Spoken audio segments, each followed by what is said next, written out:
Hello fellow adventurers, today we're going to be doing an unboxing of Slay the Spire.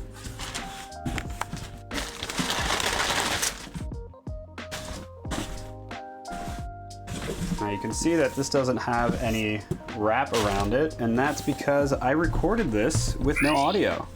I didn't get through the whole unboxing, but we did get a decent bit through, and then I realized that the audio wasn't getting picked up. So that is why that is already unwrapped. Let me show off the box a little bit. And then in here we have a storage guide. And the storage does seem to be fairly simple in this one. I did get a chance to look at it once before, so I do compare this to some of my least favorite storage organizers, and one of them is Andromeda's Edge. Getting the deluxe edition of that game was an absolute nightmare to put away. It's probably one of the reasons I won't get that out on the table as much as I would like to, but this one seems pretty straightforward and pretty well organized. So here we have the upgrades and items book. I'm excited to see what that is, since it's just purely only for upgrades and items. And then we have the Slay the Spire rulebook here.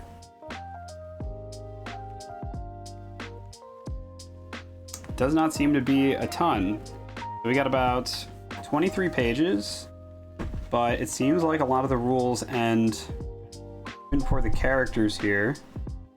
Yeah, it doesn't seem like there's too many rules here, so hopefully it'll be a quick learn and an easy teach. And then we got the tokens here,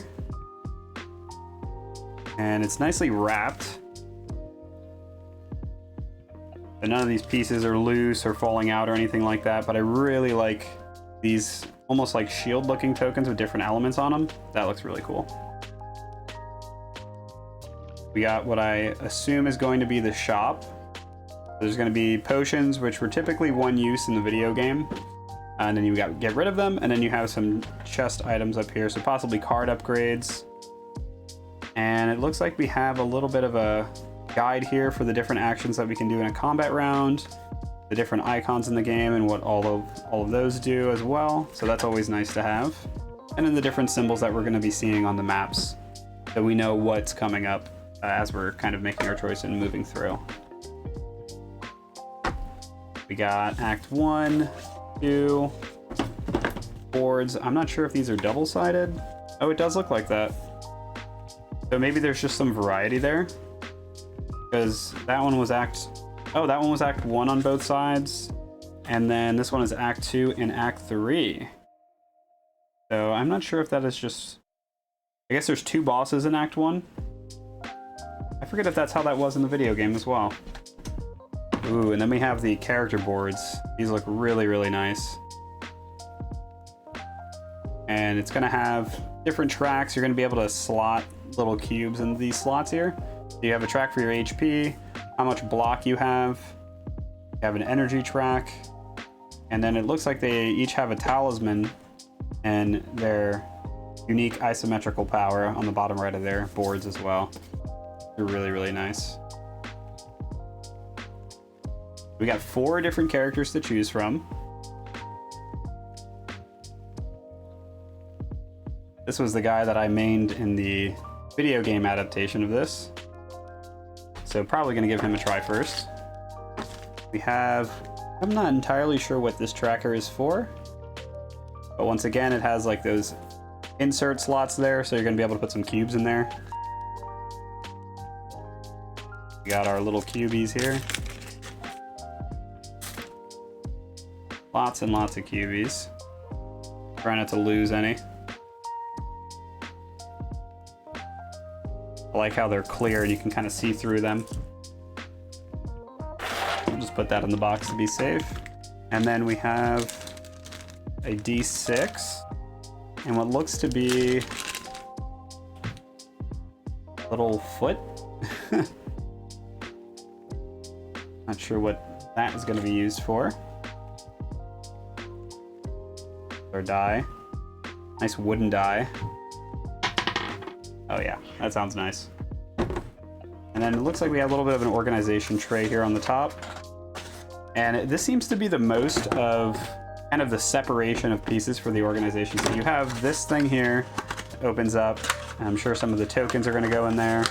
You can slot those in, and then it's just this top tray. And then after that, you just have the whole base. So it's not overly intricate and, you know, difficult for no reason. And we do have a just absolute ton of card sleeves. Like a lot of card sleeves. That's kind of crazy. We got some monster cards here. Slime Boss, Hexaghost. Oh yeah, and they just brought all of the art straight from the video game onto these cards. They look fantastic. Okay, so you have different monsters for the different acts, so they do separate them like they do in the game as well. I'm not sure what those dice rolls are going to be. Maybe that determines who you fight. And we got the different minis here for the 4 different characters. They're not super detailed. They're pretty nice. I do like that they're different colors. So I'm somebody that is not in the realm of miniature painting whatsoever. I do not have that artistic ability, but Amber does. And at the same time, we also have about 5,000 miniatures in her backlog from all the different campaign games that we back and play. So it's nice to just have some color graded minis for the different characters to kind of separate them a little bit. And then if we ever get around to painting these, that'll be great too. But I appreciate the simplicity as well. I'm actually a huge fan of acrylics. So after playing Campfire Chronicles and getting the really nice acrylics for that game, I'm leaning more towards, if that is an option, just trying to get acrylics instead of more minis, just because of the amount of space they take up. Minis are fantastic, they look amazing, and some of the more recent campaign games are just getting better and better and better in terms of the amount of detail that you see on a lot of those miniatures. But I think I just prefer having really nice art on an acrylic piece. Even Vagrant Song, which we've been playing recently, has really beautiful acrylic pieces as well. So I'm a huge fan of that. We got lots of cards here to open up. And this right here, every board game should do this. No question. It is so easy to open these instead of having to dig into the wrap to try to get the cards out. Now, I say that, but Amber actually purchased this knife here for me, and this thing is a lifesaver. So anytime I get any new board games, it's very sharp. So, you know, keep out a distance from the kids. But when it comes to, you know, getting the wrap on the corner of cards, on the corner of board games, this thing is amazing. It goes right through, and I can kind of show you, even though these have what I deem should be the norm in every board game, like just to see how sharp this is. So I just go in the corner, and just like that, it's already ripped. So this thing is a lifesaver, and it makes unboxing and opening card sleeves and all kinds of stuff so much easier. Like even in that case, like that technically was easier than even this, but I do highly recommend getting something like that if you are someone that gets a lot of board games, and you know, opening them up can be a little bit of a pain. We have a lot of the negative cards that will get thrown in our deck, exhaust cards. Lots and lots of different effects here. I have fun sleeving all these guys up. More monster cards. I'm guessing those bigger ones were the bosses, which makes sense. So many different types of monsters. So you're gonna have lots of variety. And it looks like dice are going to play a heavy role in a lot of these cards, which is always fun.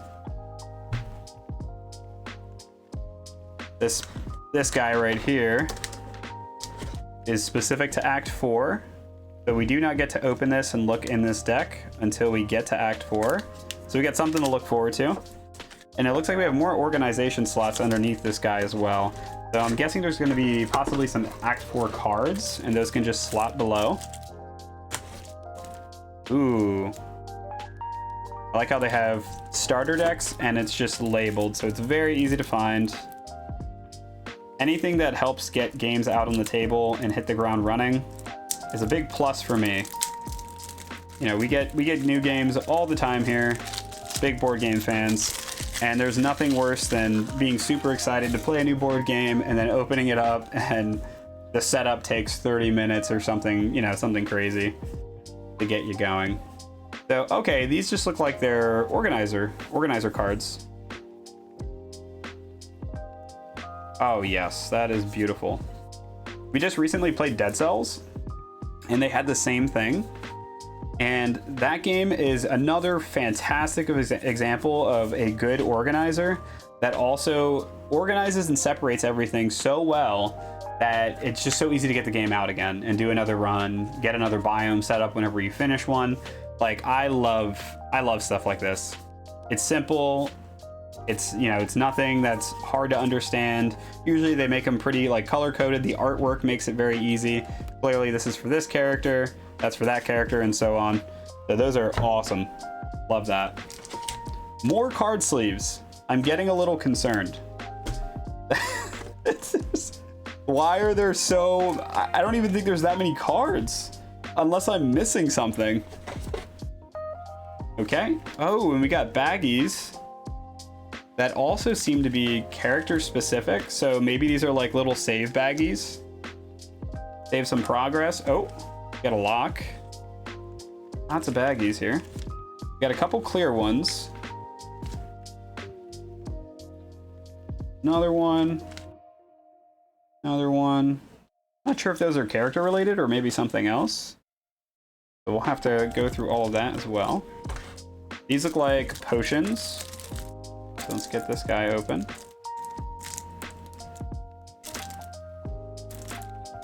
That one's a little bit harder to see. Got it. So we got some potions. Artifacts are also going to be in here as well. Wow, there is so much variety.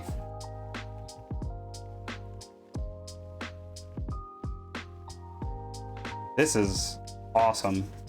This just gets me excited because the video game, if you guys are a fan of the game as well, you'll know there are so many builds that you can do from run to run. You're always unlocking something new. You know, all of the different characters have their own style of deck, and then they can interweave a lot of those cards in various different ways. There's lots of potions that give you kind of that boost you may need in a fight, or, you know, maybe help you do that extra bit of damage or heal you, or they do all kinds of different things. And then you're going to also have the artifacts and talismans that also buff your character permanently throughout that run.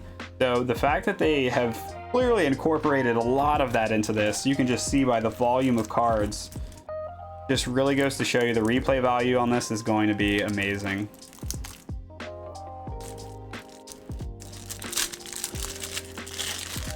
A few more of these guys. Looks like we have more enemies. So many. Wow. Oh, and these are the different events, I believe. So you're going to have event cards. When you go onto the event location, there's a lot of different events that can occur. Do anything from giving you card upgrades, giving you curses, removing curses, allowing you to acquire some money, maybe heal, all kinds of stuff. And they do seem to have... Yep, so this is like an Act 3 normal. This is an Act 3 elite monster. So those are nice and labeled. Actually, you know what? That is normal. You don't know what this is. It's been a while. We have some question marks. Wow, lots of cards. Okay.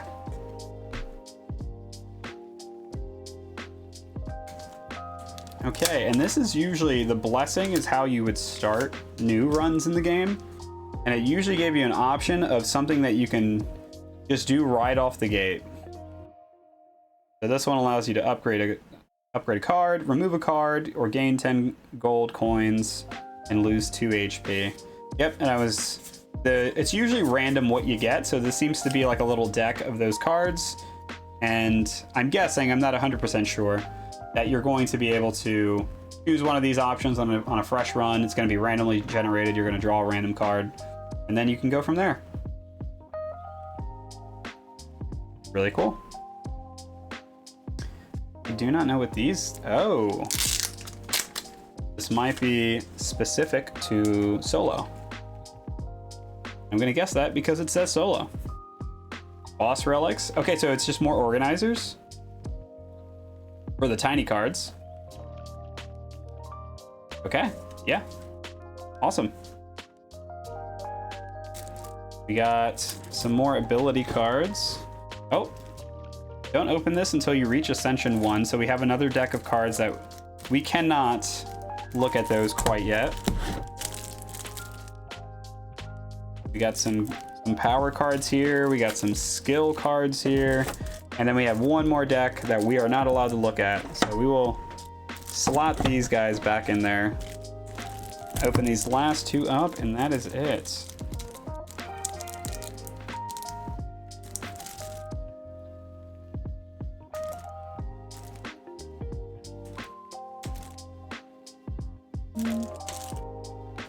This is where the knife will come in handy, because I am not having any luck getting that. Easy peasy. So it looks like we have more skill cards, power cards, attack cards, probably some defense cards. Wow. Lots and lots of different upgrade options that we're going to have as we play throughout this game. And they seem to be double-sided. Nope, that's just facing the other way. Oh yeah, so that is a strike card. There's just kind of like the normal version of that. And then when you upgrade the card, you just flip it over and it's a strike plus. So that is how they're going to do some of these, at least. That's really smart. And that's probably why they give you sleeves, because I think it's required. Otherwise, you would be able to see the other side of the card, or you may be confused as to what side of the card you're actively using in the moment. So yeah, I truly don't believe I got the deluxe edition, and now I'm kind of second guessing myself. But it might actually just be something that they require in order for the game to operate the way that they want to. Okay, and then this is the last set of cards here. We got some more skill cards, attack cards, same thing as the other pile. A lot of options. This is going to take quite a while to sleeve. But yeah, that is going to be it for the unboxing of Slay the Spire. We're going to definitely get some content out for this game. We'll probably do maybe a multiplayer playthrough, a solo playthrough, and then after I get a couple runs under my belt, I can do a more full-fledged review and give my thoughts on how I feel about the game. I will say that if anybody is interested, I can also do a reboxing video just to kind of show everyone how this goes back into the box. I know that can be a little daunting at times with some of these games that don't indicate exactly where some things should go. It's something that I'm not a huge fan of, but once I get it sorted, it's one of my favorite things to kind of share with other people and see when I don't know what I'm doing and somebody else demonstrates the correct way to properly rebox the game and get it all situated so, you know, the box closes nicely and you don't have any issues. That's going to be it for this unboxing. Let me know if you're a fan of Slay the Spire. Maybe you've played the video game and you were debating on picking up the board game but you weren't sure how it was. Or maybe this is your first time delving into the Slay the Spire universe. Either way, let me know in the comments below if this is something that you're interested in seeing more content of, and if there's any other games that you guys are on the lookout for or excited about that are going to be arriving at your door here soon. And I look forward to seeing you in the next video. Peace out.